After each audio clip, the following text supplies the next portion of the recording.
Where you are is on the edge. You're about to embark into the outlying spaces. And there is where you meet people who've been out there. Driving around in my vehicle, my mind begins to drift. Looking at all the people going, wondering what makes each of them diff.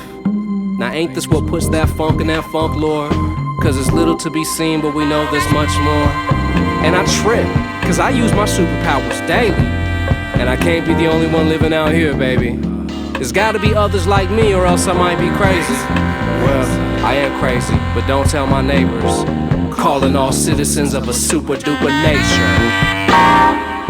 Everybody's got a story to tell, and everybody's got a special talent. Everybody's been through some kind of hell, and there's mysteries you don't know about them. Peep the scene, her name is Annie Lee. Golden child in her family tree. Firstborn generation Chinese-American dynasty. Humble beginnings, a diner named Lee's, where good old working folk to sit down and shower, take out. Either way to get down is loud. Straight dank, not wood, the food was that good.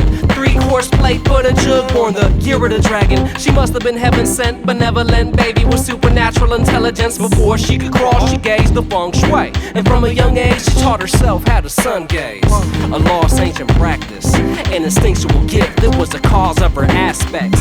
She gazed on the sun with her naked eyes, absorbed his power and blazed her fire inside. Once her parents found out, they chastised her, so they put her in Catholic school and baptized her. Indoctrination heavy, but she only grew wiser, and still sun gazed because it truly energized her. One night, closing time at the restaurant, bursted in 2 masked thugs with firearms pointed at her parents, behind the counter frightened, so she blasted sun flame out of her eyes and powderized them. Damn! Everybody's got a story to tell, and everybody's got a hidden superpower.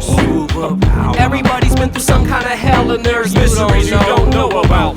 Peep the scene, his name is Raul. Branded a lone wolf in his high school. Kinda dude nobody would talk to, cause he's not cool.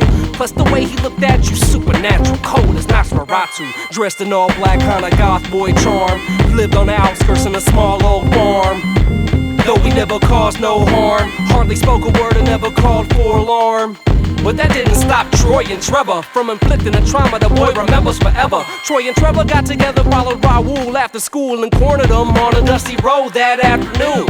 Raul tried to escape those cats, but Troy tripped him and Trevor had the baseball bat. Trevor was an instigator, so he applied peer pressure. Made Troy take the bat because he feared feeling lesser. It was messed up. He broke both of Raul's arms. His mom wanted to call the cops, but all he wanted was to move on.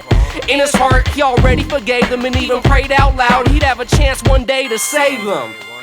As things unfolded, the school year went on, and ain't one noticed. Troy and Trevor grew distant until one moment fate brought them together in a synchronized omen. They crossed paths on that same dusty road, but they didn't see the drunk trucker up close. Raul flew down from the sky, sweeping him up on his side. They didn't know that he could fly, he said, neither did I. And this concludes tonight's episode of Citizens of a Super-Duper Nature. The stories are sort of, to me, like messages in a bottle from shores someone else has visited first. Yes, and you're visiting those shores now.